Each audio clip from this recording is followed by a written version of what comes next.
Love staying informed?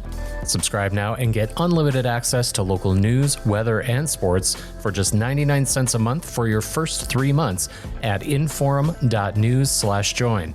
Read every story, listen to every podcast, and download the apps that keep you informed and on the go 24 hours a day. So head to inforum.news/join right now to subscribe. What are you waiting for? Get 3 months of local news for just 99 cents a month at inforum.news/join. You're listening to Plain Talk, the voice of North Dakota politics. I'm your host, Rob Port. If I sound distracted, it's because I've been busy covering this story all morning. I'm joined by my co-host, Chad Hoeven. He's right of center, I'm left of center, both sides of the political spectrum. I think it's cathartic. I think it's a necessary and proper debate. I'm glad we're having it. And honestly, we have to do better. Okay, I don't know why I'm getting blamed for this, right?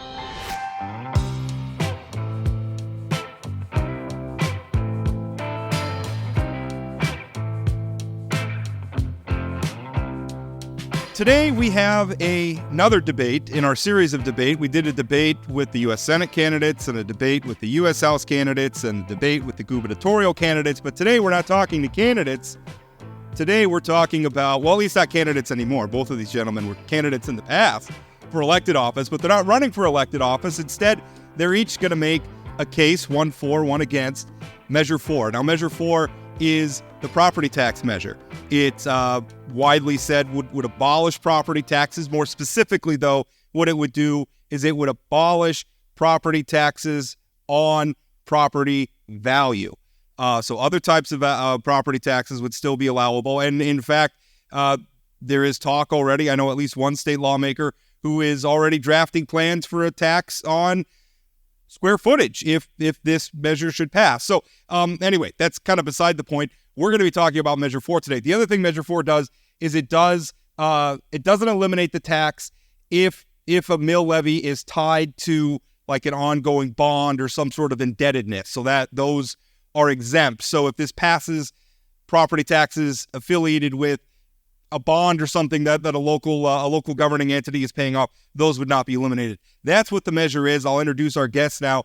Tony Gehrig is a former commissioner of the city of Fargo, so he knows a thing or two about local budgeting. He is for Measure 4. Robert Harms is a longtime Republican activist. He's held just about every position in the Republican Party that you can hold. He's been the chairman. He's been the treasurer. He served as legal counsel in multiple gubernatorial administrations, and also recently was a candidate for the state Senate, although was ultimately unsuccessful in the June primary. Mr. Harms, how are you? Very good, Rob. Thank you. Well, let's begin with the affirmative case. Tony, why does North Dakota need Measure 4? Well, if I were to walk outside my house right now and talk to my neighbors about what tax they think should be reformed or removed instantly, what's their most hated tax, I think 9 out of 10 people would say property taxes.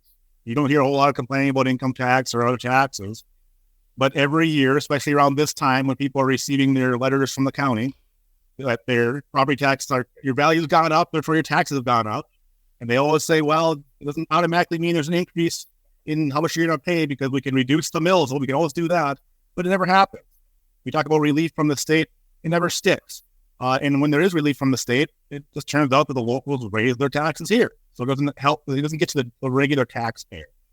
I like your intro there a little bit, Rob, because there's a lot of misconceptions about what this is. But what this does is it replaces property taxes. It says you can no longer tax people based on the value of their home. And hear those words, on the value of your home. You can still tax properties. You just can't do it based on the value of their home. And that's important because that reduces or negates any automatic increases. It also replaces the current income for the locals from the mills of 2024.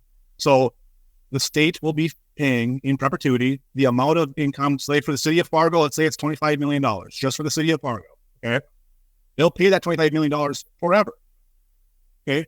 What this bill does not do, it doesn't rid local control. That is not true. And I'm waiting for Bob to get into that one. I know it's going to come up. The local control is not going away. The locals do not have to ask the legislature if they need more money. They simply cannot tax the value of your property It does not restrict taxes in any way, and it does add to transparency. Right now, the mayor of Fargo can say, or let's say me, the city commissioner, can say, well, I didn't raise your taxes. I didn't raise your property taxes at all. The mills are the same. And that's all I can control. I can't control the value of your house. But I look at my bill, and it's up by $500 this year. Okay? Well, there's nothing I can do about that, right? Because that's just the state law as it sits right now. So it replaces that property tax with something that's more transparent. If a city or a locality needs to increase taxes, you can still do that. I'm sure we'll talk about how we can do that. And the state has the money right now to make this happen. We're not dipping into the legacy fund. We're not raiding the piggy bank. It's something that's affordable for people. It's for economic growth. It's for the homeowners, and it's something that's badly needed in the state of North Dakota. Bob, the other side. Well, thanks, Rob. And I agree with Tony that property taxes are the issue for the public, the taxpayers in North Dakota. And I agree that we need reform. We're in sync on that piece. I'm opposed to Measure 4. And incidentally, just to be clear, I think Tony and I both are volunteers. Nobody's paying us to do this. We don't rely on a political subdivision for our mortgage payment or to buy groceries. We're both trying to promote what we think is the best policy for our state. I'm opposed to Measure 4 for 5 reasons. It freezes what I think is unfairness in the Constitution, number 1. Number 2, it will provide a windfall to about 32% of the taxpayers in North Dakota who are out of state. Number 3, it doesn't eliminate property taxes. So you're still going to, as some of the proponents like to say, you're still going to rent your home from the government.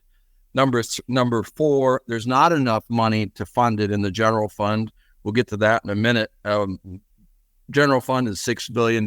This bill, property taxes, is anywhere from $2.6 to $3 billion for the biennium. But lastly, I think it jeopardizes the economic infrastructure and stability of our political subdivisions. $900 million of oil money go to local governments right now. If the legislature needs to find money, you can bet your bottom dollar that they're going to look at oil revenues as a place to go. And I'll be happy to go into all of that detail as we get through this. But those are the 5 reasons that I think this is bad policy for us, particularly the windfall to 32% of the taxpayers who don't live here. Tony, you had mentioned the cost of this and that the state is obligated to reimburse political subs at their 2024 levels. The legislature has determined the cost of that would be $3.15 billion per biennium, or over 50% of the general fund budget. Can you give us with some specificity where the state would come up with $3.15 billion? You know, we often hear from proponents, we'll just cut work or we'll do this. Yep. Well, some specifics, how would you come up with $3.15 billion? Well, right now we give hundreds of millions of dollars a year in incentives, for economic incentives. So the locals like Fargo, we have hundreds of millions of dollars on the books right now in incentives for people who aren't paying property taxes. So that's one thing. People saying in generality to cut pork. Well, we add more and more pork and more spending every year. We have enough money to cover those types of things, but we don't have enough money to cover necessary things like reforming property taxes. Bob was very specific with the numbers about the general fund and how much was there. I've seen anywhere between 1.3 per year to 2 a year. So we kind of agree on that number. But there are certain things within the general fund budget that we certainly can cut. That could be used towards this measure. I think it's overblown sometimes about the cost. Another thing with this measure is the economic growth that it'll spur. So when you put $1 or $2 billion back in the pockets of the regular people, in general, people spend that within the local community. So if we have $500 million all of a sudden here in the city of Fargo, or whatever that number would be for property tax over 2 years, or 10 years, or whatever it is, that money's going to be spent here. I'm going to improve my home. I'm going to put a new roof on. I'm going to update my garage. I'm going to buy a new car. I'm going to send my kids to college. It's going to generate more revenue, to generate more jobs, to generate more businesses. And one thing to Bob's point about the windfall for the companies or people that don't live here in the state of North Dakota, we're always struggling and trying to get new businesses and new people to come here and open up their business or move their headquarters here or do those type of things. And we offer incentives to do that. Economic incentives, almost always including property tax relief.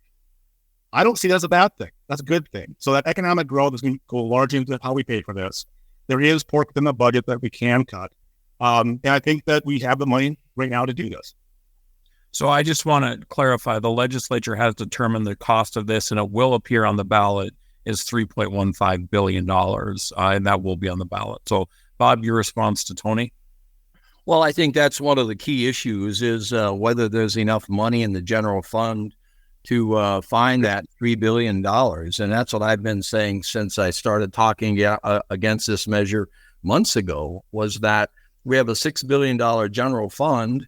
And this bill, I mean, a few months ago, the number was 2.6. Now it's at 3 billion. It's a big number. It's either a third or a half of the general fund. And I think what will happen is we will see significant impacts to existing programs because there's just not enough money there. And to the extent that they can't find it in the general fund, they're going to look to oil revenues. That's the other concern that I've expressed. You know, you go take a look in District 2, for example, Ray, Tioga, Stanley, Crosby, Bowbells, those communities in that district alone are going to get $34 million in this biennium of oil money. And if I'm a legislator and I've got to find $3 billion and I can find only part of it in the general fund, I'm going to look for oil revenues. And I think it's crazy that, the Western community, well, that's statewide, these communities get oil revenues, that $900 million. So that's a major part of the problem that I've got with this deal. The other thing that troubles me is, you go back, Schafer taught me harms solve the problem. Where's the pain point in this measure? The pain point is a homeowner in North Dakota who gets an automatic increase that Tony was talking about because property taxes or property values went up by 17% in Bismarck. That homeowner gets an automatic increase in his property tax bill because the local park board, school board, city commission, county commission don't have the courage or the intellect to say, I'm going to lower your tax rate, the mills, by 17%. So that poor homeowner gets a 17% increase in his property tax bill. That's the problem. So, and homeowners represent about a third of the property tax paid in our state. So let's solve that problem. What we're doing is we're overshooting the mark by 2/3 because we're in order to address the homeowner's concern, we're going to address the entire property tax payor community in the state. 1/3 of which is Walmart family, Menards, Continental Resources, One Oak. Those guys aren't asking for property tax relief, so we overshoot the mark by a factor of 2. So that's one of the reasons I'm terribly opposed to this thing. Okay, if I could get a second bite of the apple on this one, if you don't mind. Yeah. The website, endpropertytax.com, has some good materials that give some better specifics than I could offer. But one thing that I want to point out is when my property taxes go up, like Bob was saying, 17% or whatever, no one ever asks the taxpayer, how are you going to fund that? How are you going to pay for that? And so you're going to pay for that. Yeah. Right. So when we say, hey, okay, state, we want you to fund this. We want you to get rid of property taxes. I want you to fund the replacement. They say, well, how are we going to pay for that? Well, I don't know, guys. How do I pay for it? You cut where you need to cut, you find where you need to find. And you use you prioritize your spending so that you put most important things up front and the least important things you don't fund anymore. So there's plenty of things that we can cut. And I find it almost insulting when people ask, well, how is the state going to fund this new thing to get rid of a burden on the taxpayer? Well, no one ever cared to ask the taxpayer how they're going to fund property taxes. Bob, one thing I wanted to ask is you said, and I think you're correct, I guess Tony could correct us if we're wrong, that you both agree that the property taxes are a problem. I mean, it's a need of reform. What we're disagreeing on here is the nature of the solution. So I guess asking you that, I think a lot of people who are supporting Measure 4 would ask, why should we trust the legislature to come up with a problem? And the context for that is 12 years ago in 2012 on the June ballot, we had a constitutional measure to eliminate property taxes. It wasn't worded exactly like this, but same premise. And it defeated. It went down in flames. And part of the argument against it at the time was the legislature is going to fix this. The legislature is going to step in. We're going to do some things. We're going to address this problem. It's 12 years later. We all agree it's still a problem. Why should the voters trust the legislature now?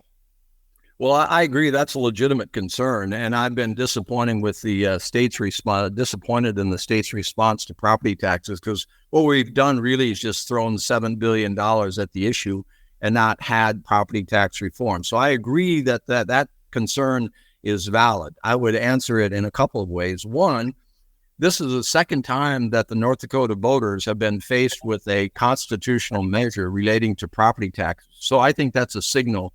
And it was expressed by a legislator on Tuesday in the policy summit at the chamber, which is this is a passionate issue for much of North Dakota, and the North Dakota legislators should not ignore it if this thing fails. That's number one. Number two, we have a whole new crop of legislators that weren't around 10 years ago. I mean, we had 40 new legislators in the last election cycle. So I think you've got a new fabric inside the legislature, and I think the political landscape in North Dakota has said to the elected officials, this is an issue that needs to be fixed, not just throw money at it. Tony, your response? I mean, I agree. I mean, let's disagree with. I mean, they've had the opportunity to do it. And Bob, I think in 2012, when this went down, you said something to the effect of, if they don't fix this, in the next 10 years, then all votes will get rid of it. You know what I mean? And I think that's how everyone kind of feels, is there has been no permanent fix.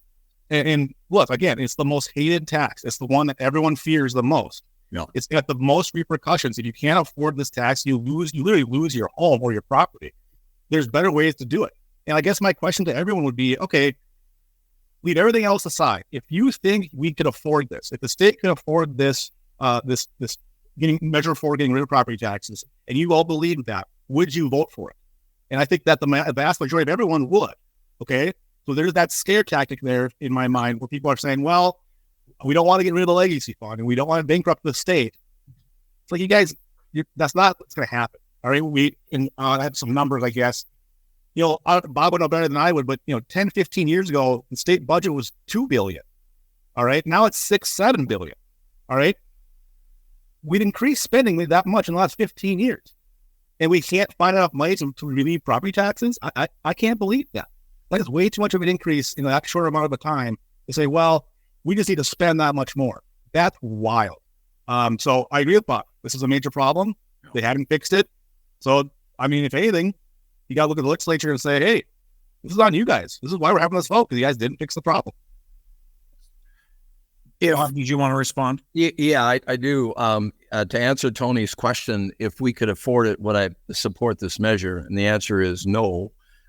We can't afford it. I agree. The legislature, and I've been a critic of the legislature and much of the policies, including spending, for years. I think we've overspent, and we've been at that since 2003, since I left the governor's office. I think we've been spending like there's no tomorrow. That's a convenient place to draw the line, Bob. Wow. Well, anyway, there's a hockey stick right there in 2003 when I left. But anyway, but I think that's a problem, our spending, but I don't think we can afford it. And even if we could, I wouldn't support it for a couple reasons.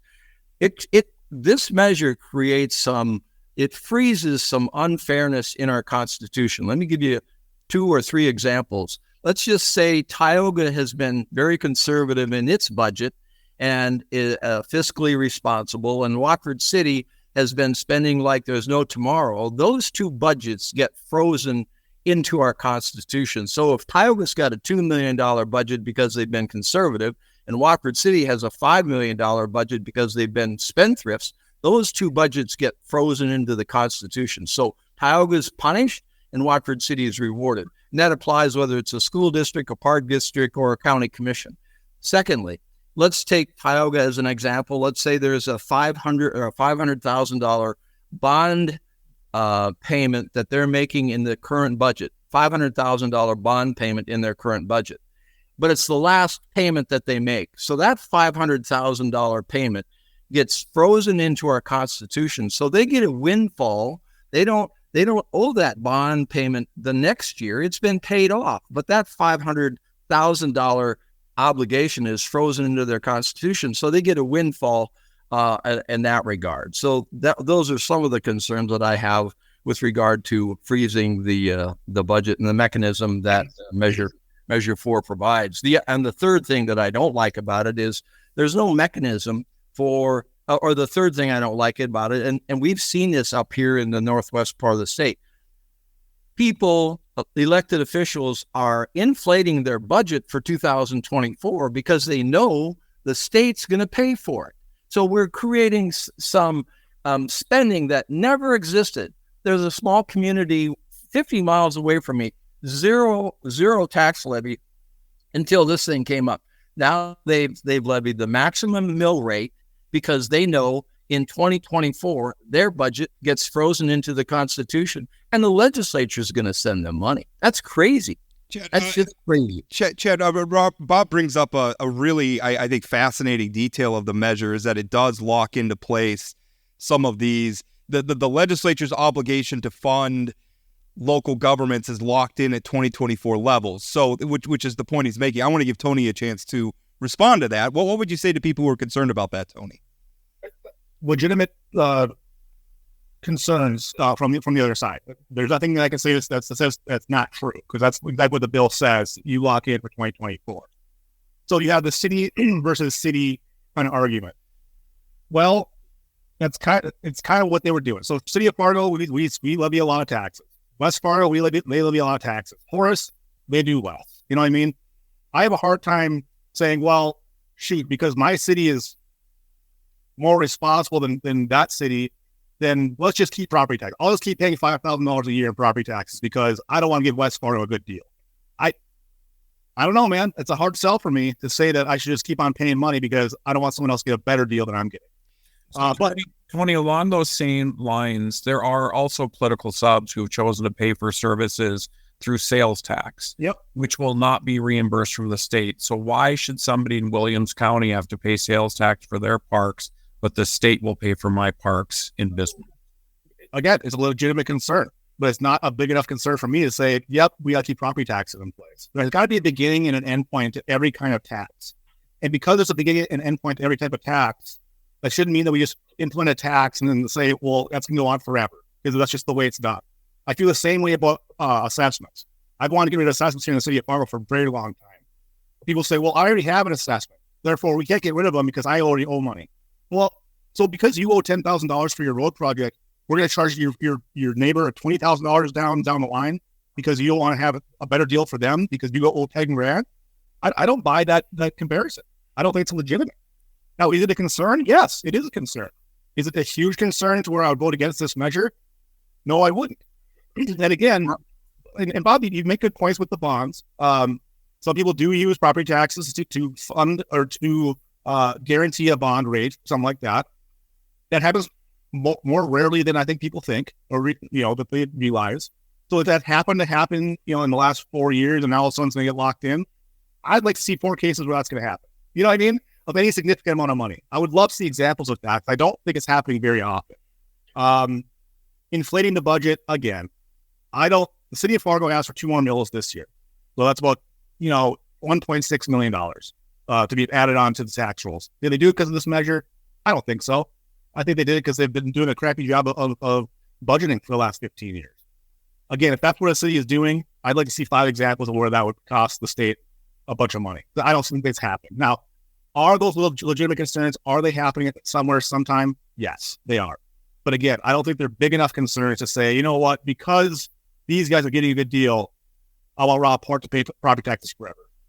I wouldn't do that. Rob, I'd like to follow up one thing on this constitutional issue, and this is a concern that came up in the last week in my mind when I was working on Measure 2. And that is, if Measure 4, the property tax measure, gets approved by the people of North Dakota, and Measure 2 gets approved by the people of North Dakota, fixing the problems with the property tax measure is going to be exceedingly difficult, because if Measure 2 passes, that means in order to change the Constitution, in order to fix any of the problems with the property tax measure, we have to win a primary election, and then you have to win a general election. So this is doubly difficult, I think, because we're freezing these things in the Constitution in Measure 4.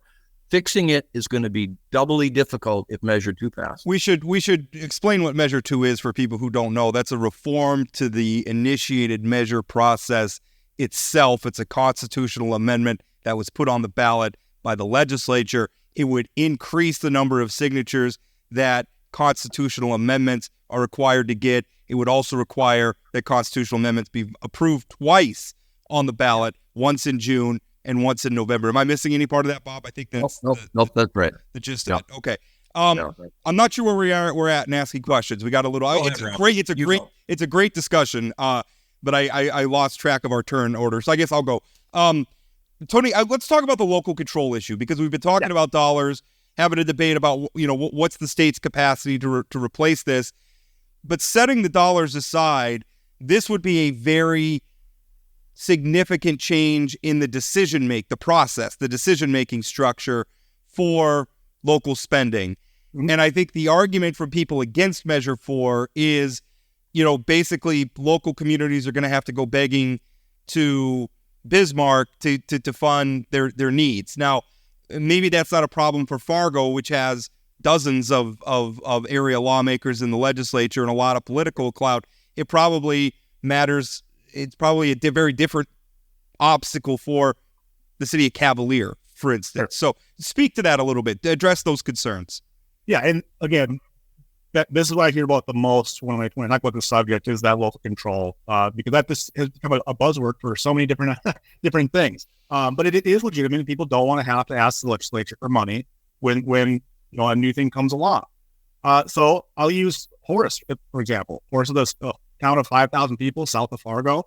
It's the fastest growing city in the state of North Dakota per capita. It's having a hard time with its growth. They can't afford to put the roads in and all type of things. So if they get rid of property taxes and they get replaced and get locked in 2024, they will most likely need to raise revenue very quickly just to put the roads and all that kind of stuff in for the infrastructure. The good news is property tax isn't the only tax. There's a ton of other taxes out there. So now, just use the average taxpayer in the city of Fargo or city of Horace, whatever. $300,000 home. On average, you pay $5,000 a year in property tax, which ends up being about $200 or $420 a month. Okay, so now that's wiped away. The state has got control of that. Okay, so now I'm paying zero. Now your subdivision, your city comes in and says, we're growing. We need to do a $50 road tax for every home, and that'll be $100 for every business. Okay, so now I went from paying $420 a month to paying $50. I'm still winning. They could do that 10 times, and I'm just now paying too much in taxes. Okay, so there's a lot of latitude for subdivisions to tax in different ways. If you were to do that 50 and 100 in Fargo, that would be $2.5 million every year if we raise that tax. And that's 10% of what we're already paying in property taxes right now. But we have capacity in the city of Fargo and in other cities, whether you're a big town or a small town, to add that small $40, $50 tax on roads for everybody and fund things that we need to fund. So no, you will not have to go to the legislature and ask for it. You're going to want to do that anyway. Fargo does that anyway. You're still getting prairie dog funds. You're still getting other funds from the state. And yeah, I mean, one thing I want to point out is when the prairie dog fund came out, Fargo got $12 million a year for that. Everyone clapped and everyone said what a great job that is. And I clapped as well. That's about half of what it would cost for the property taxes for Fargo. No one considered that the prairie dog fund would bankrupt the legacy fund with that $12 million every single year. It was roundly successful. Everyone said it was a great deal. And now we're saying, well, if we want to make it $25 million, that's going to bankrupt the whole state. I don't buy that. So there's plenty of capacity for the subs to keep their local control. This is not replacing one tax with another because the state is funding property taxes now. And yeah, I would never support something that would say, hey, if you want to raise local taxes, you have to ask your legislators. I would never support that. Bob, your response? Yeah, this is the value, I think, of this whole conversation. I have learned a lot in trying to get my head around this deal. And I like the idea that this measure comes to the people of North Dakota regarding, and that is to get rid of valuation as the means by which we tax property. I think that is a concept that we ought to carry forward into the next legislative session. And I struggle with the idea, if you're going to value my home if you're going to tax my home based upon square footage, and Chad's home is 2,000 square foot, and it's worth $500,000, and my home is 2,000 square foot, and it's worth $250,000, half the value of Chad's. But why should we pay a different tax? Because Chad gets the same public service I do.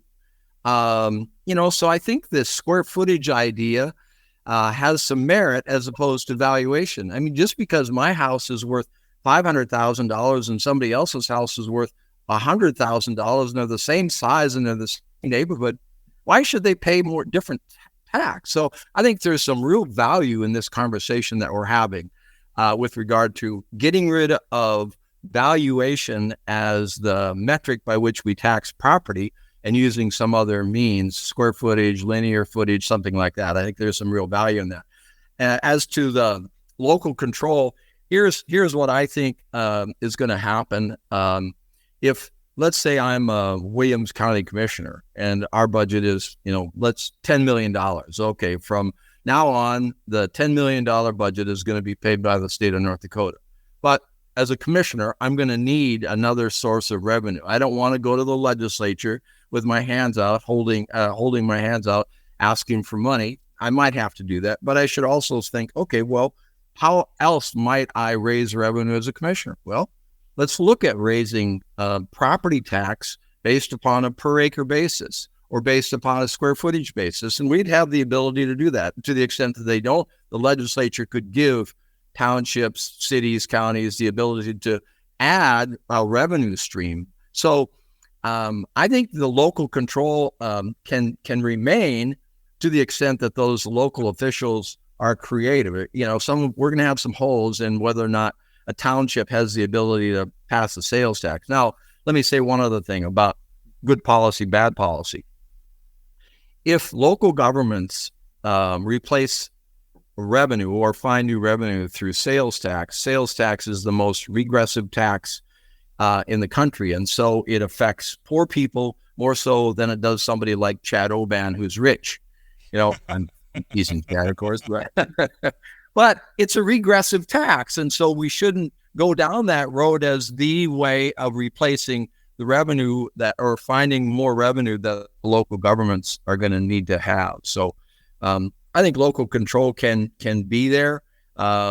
How they replace that revenue or supplement that revenue, or not replace it, but supplement it, I think is the real question. And then I think the other thing that I'm struggling with is the mechanics of how that works.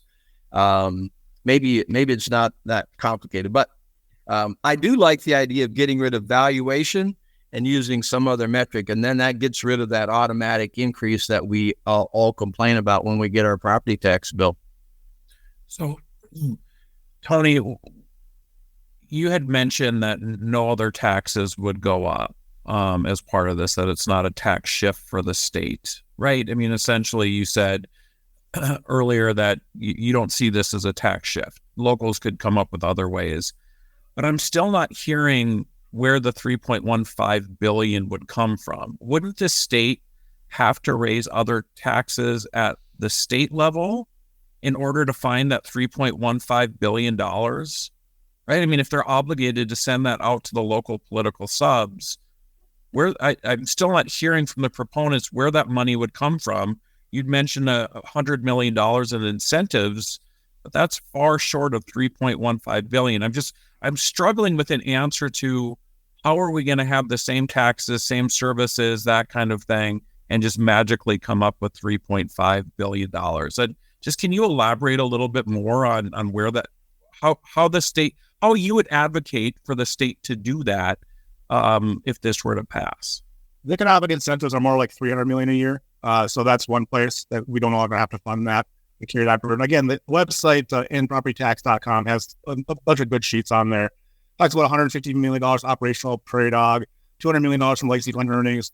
The port, they said $750 million in pork and corporate welfare, $165 million cut on federal budgeting, $540 million limit on one-time spending on projects, $500 million in excess revenue. So if you believe their math on that website, that's more than enough money right there to fund that. What we're often not talking about is the economic boom that happens when you have no property taxes. A state that has no property taxes is very attractive to big corporations, which is a good thing for us. I don't mind if Bill Gates comes here and moves Microsoft with him to, say, North Dakota. I don't mind that he's getting a tax break for that. He's bringing jobs. He's bringing opportunity. He's bringing a diverse economy that we've always wanted here in the state of North Dakota, and that's going to bring more revenue with it. So I think, over the 10, 20 years of this, I would hope that our economy would be much, much bigger than it is now, which would go to help fund these types of projects. Cutting taxes isn't a zero-sum game. If you cut taxes here, it doesn't just say, well, that money is gone now. Well, I got that money in my pocket now, and that money is burning a hole in my pocket. I'm going to spend that money, and usually I'm going to spend it right here in the local economy, here in the city of Fargo, you in Bismarck, or everywhere else. So if you believe what the website says, they got spending, they got it covered already. And then you add economic growth, and then you add all the other things to it. Not giving incentives that we're giving out now, and you're well above and beyond. And again, I challenge people to look. 15, 20 years ago, and Bob, you can tell me exactly when this was. 2003, I suppose, when it was $2 billion budget. It was right when Bob left state government. Yes. I think we established. So in 2003, we found that oil revenue. We started spending like crazy. And now you're telling me you could have used that money to cut property taxes? You should have. You didn't. So now we're going to hold your feet to the fire. You're going to get it done now because you've pulled this along for way too long. For 20 plus years, you've been promising something was going to happen. It didn't happen. You can afford it. I know you can. And now we're going to do it. Tony, I wanted to ask you a question. How do we avoid unintended consequences? Because it's one thing to say, well, we're gonna cut this, and so the legislature should respond to it in this way. But there's what our elected leaders should do, and then there's what they actually do. I think everybody here has been very critical of the legislature about spending too much money and everything. Why would a legislature that, well, not everybody, Chad's shaking his head. We all saw that. If the concept, Tony, is that the legislature is a bunch of spend happy people, why would we trust them to cut spending in response to this as opposed to raising other taxes, which could have unintended consequences, such as, you talk about the economic boom. Maybe we draw a lot more investment because we don't have a property tax, but maybe that's offset if they jack up the corporate income tax. Or how do we start locals who suddenly suddenly they look and say, well, we have all this additional taxing capacity now because we're not levying the property tax anymore. So let's levy some other local taxes and get even more revenue. How do we stop those unintended consequences from this? Yeah, and I think that's a legitimate concern.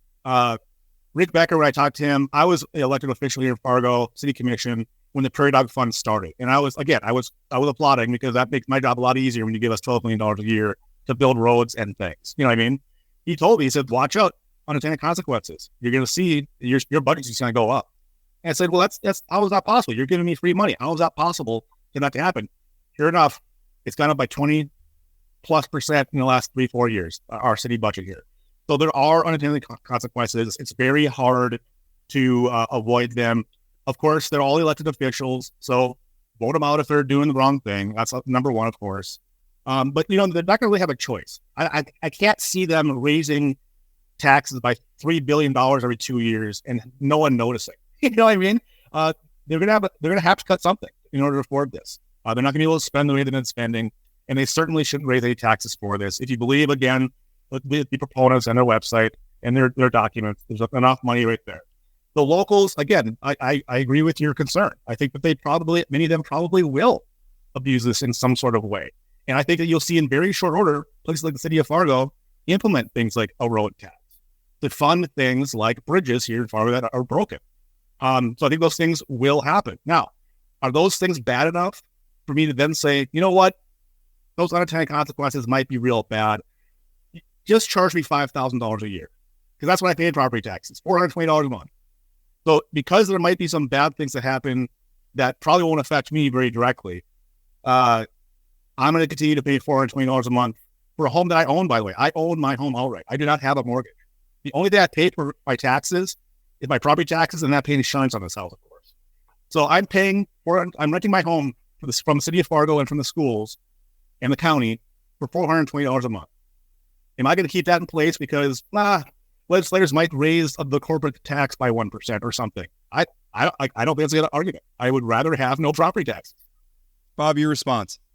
No, I get that. I get the appeal of not having property tax, but I think it's a short-term view, and I think it's bad policy for our state.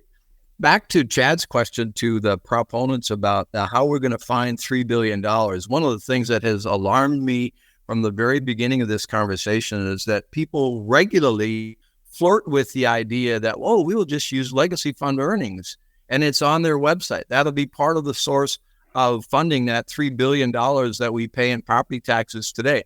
If we use legacy fund dollars, if we use legacy fund earnings to pay property taxes, that will be one bad policy on top of the other. The legacy fund was never meant to pay for property taxes or long-term commitments like that. It is designed to pay for oil revenues when oil revenues go down. I grew up in Tioga. I've been around the oil industry for 69 years. And I can tell you it goes up and down, but the families that make the mistake that, my oil check is always going to be there, wrong.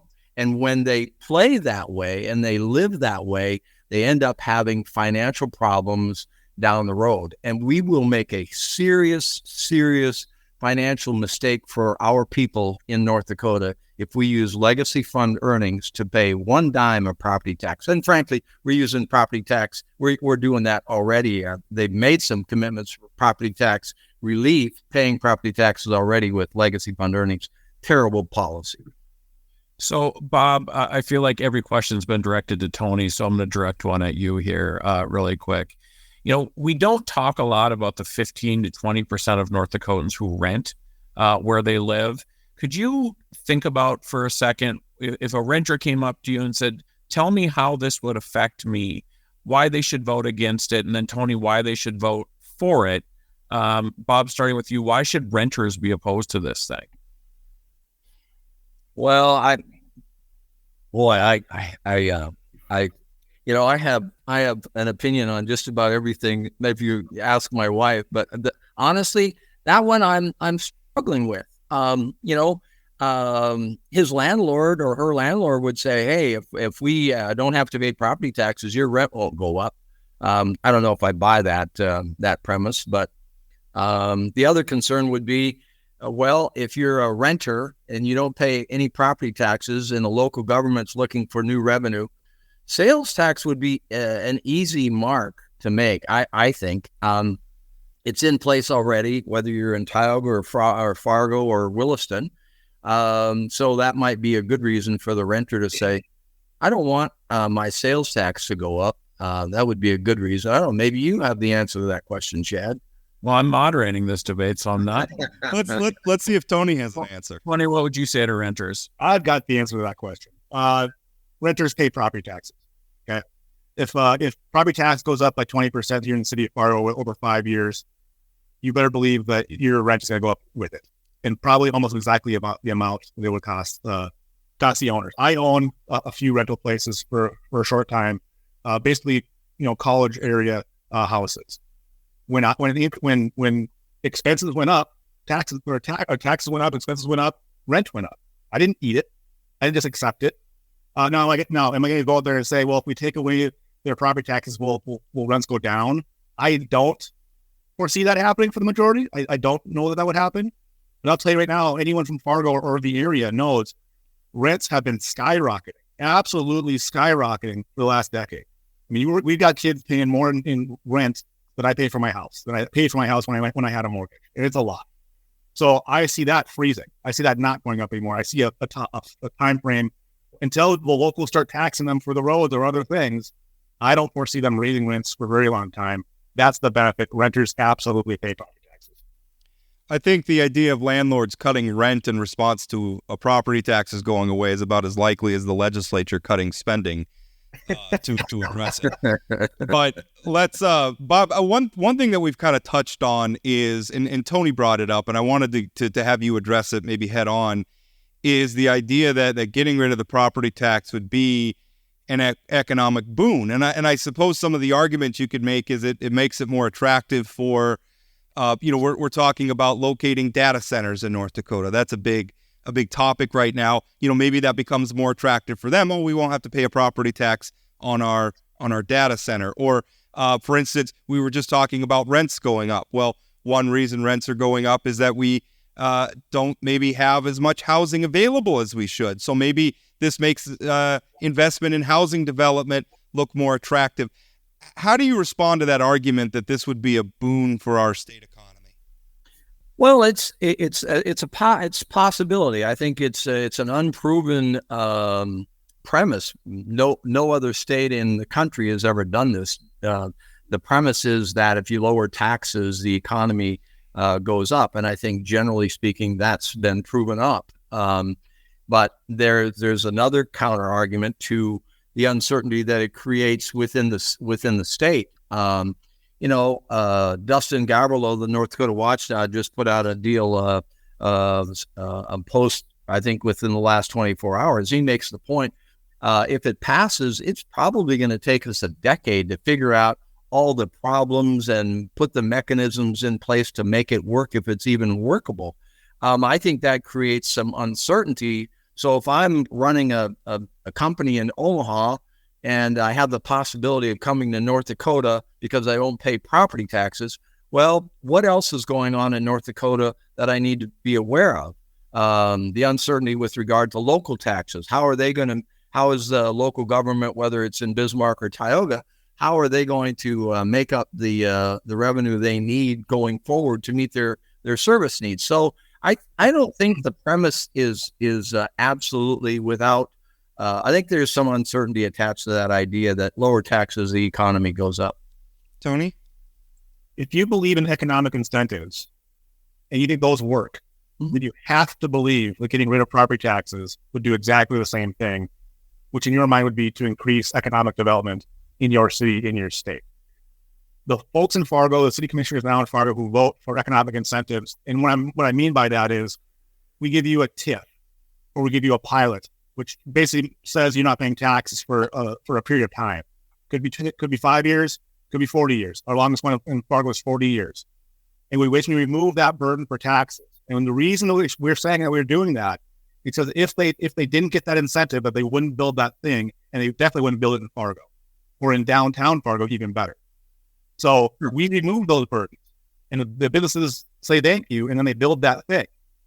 Well, if you believe that premise, and I think it's dubious, quite frankly, but if you believe that premise, you have to believe that removing property taxes in the state of North Dakota would do the exact same thing for the entire state, and we'd all benefit from it. Yeah, but I just don't think it's that simple, because there's all kinds of other unintended consequences that we don't know about that haven't been addressed. And so the premise, I think, is untested and has a lot of unknowns about it that creates some uncertainty. The other thing that I've been seeing and reading about that I think it's an interesting idea, and that is if I'm a land buyer from San Francisco and I know that I can come into North Dakota and buy farmland for the market price, and I never have to pay property taxes for that investment, I'm interested. And so now the guy, and we have to think about this as people from North Dakota. We have to think about what we want our state to look like.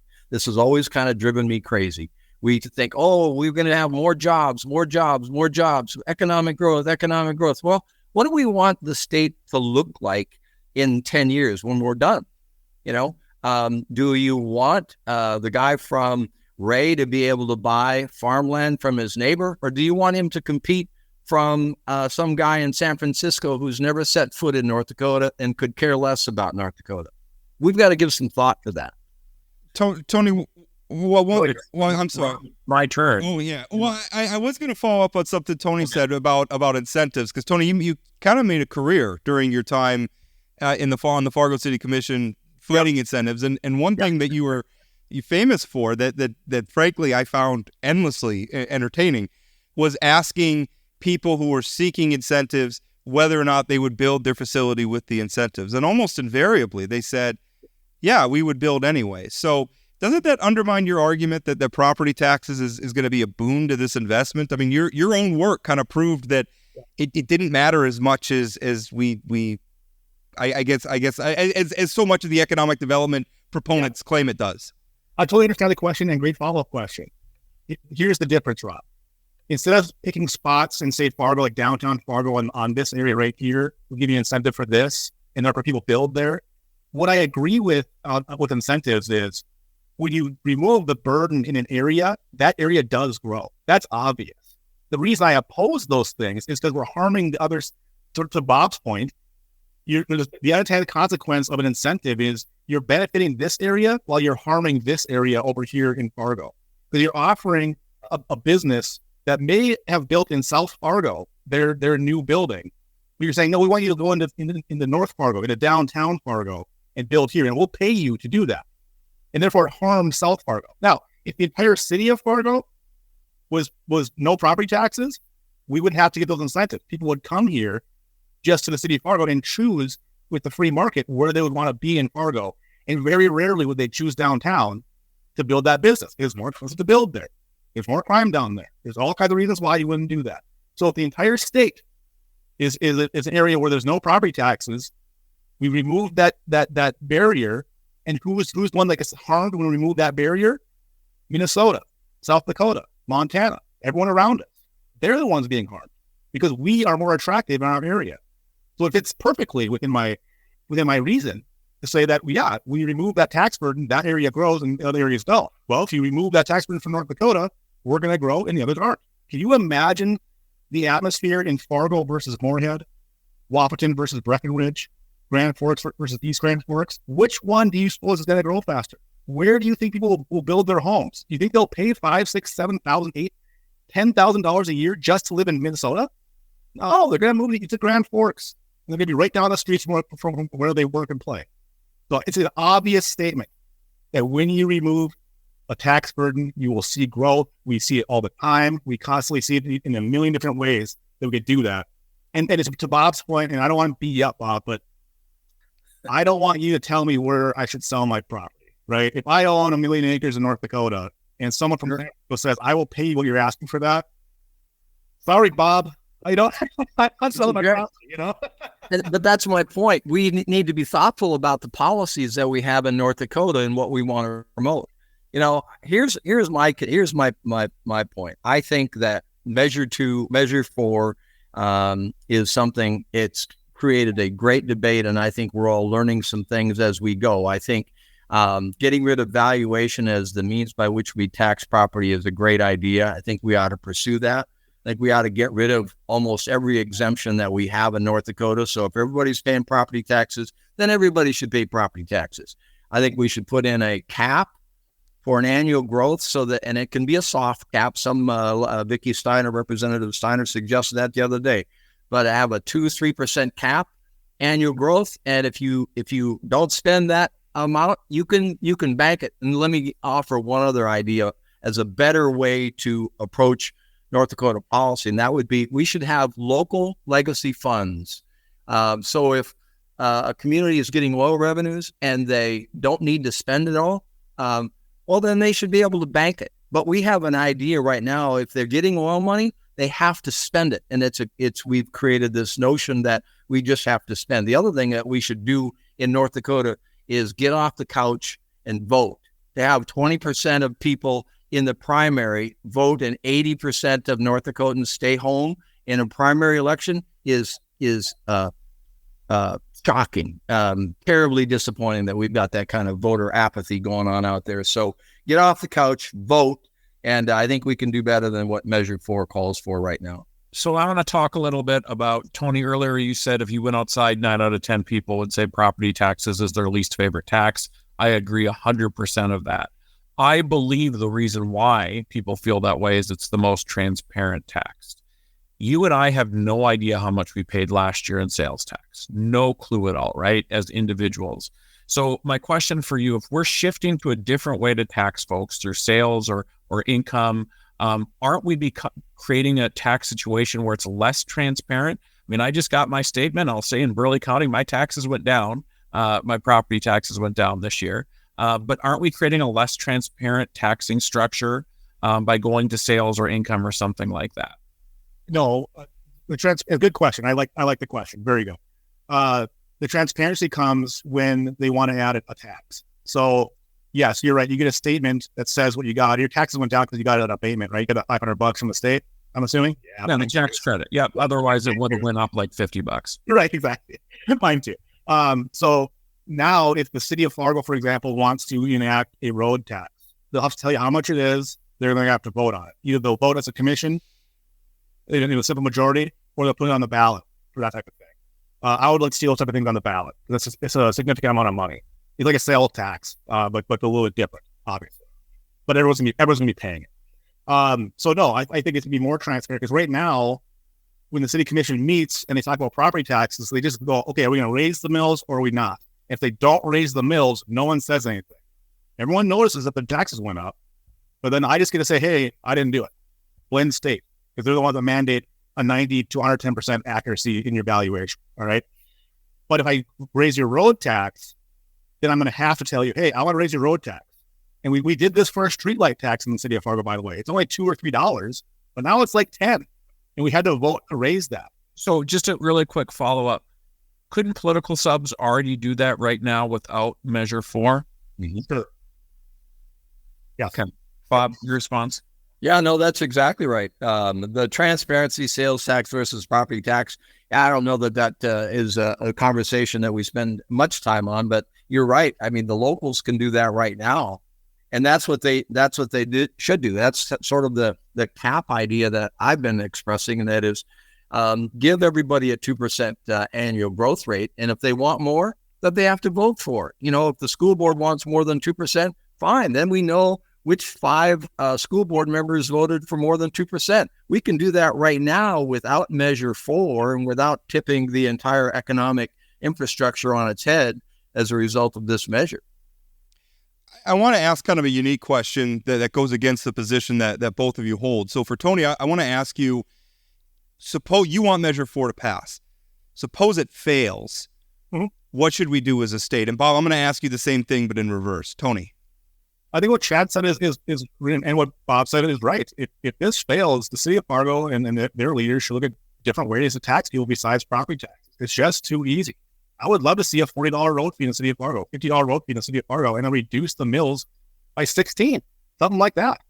People would see a reduction, and they'd have a set amount they're going to pay for the foreseeable future. The worst part about property taxes is it's not predictable. I have no idea what you're going to pay my house is worth next year. So if this fails, I hope the locals do the right things, and they do lower those property taxes, and they do make it less onerous.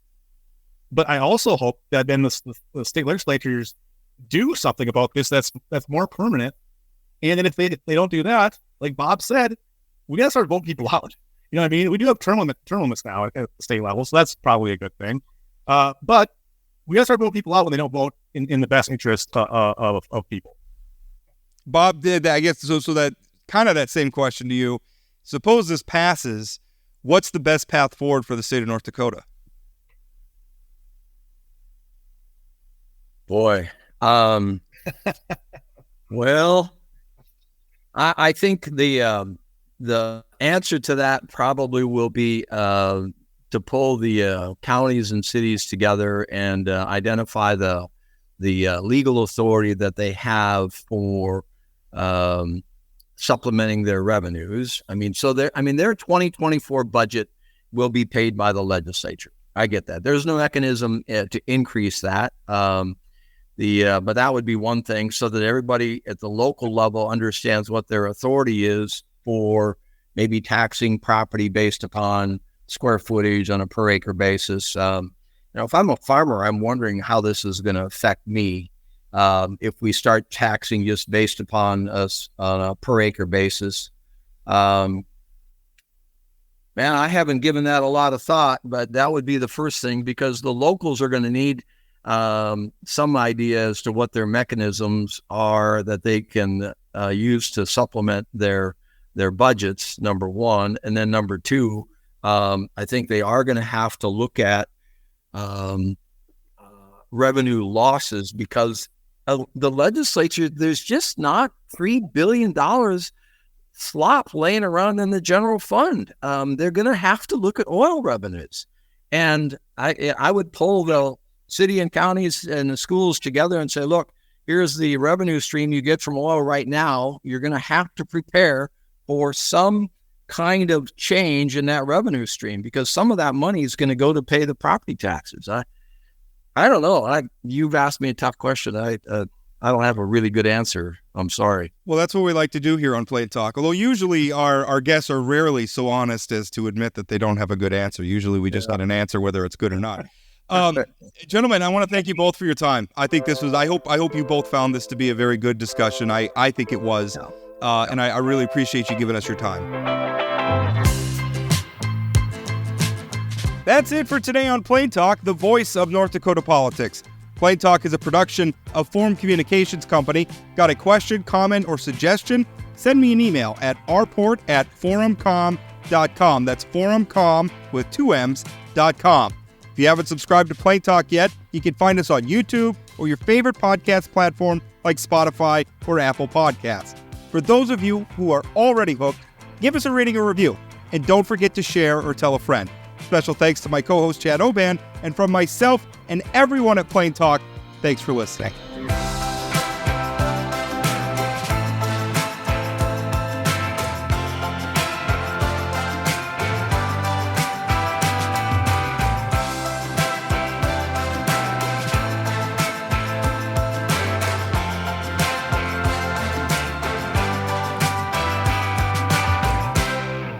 It's a convenient place to draw the line, Bob.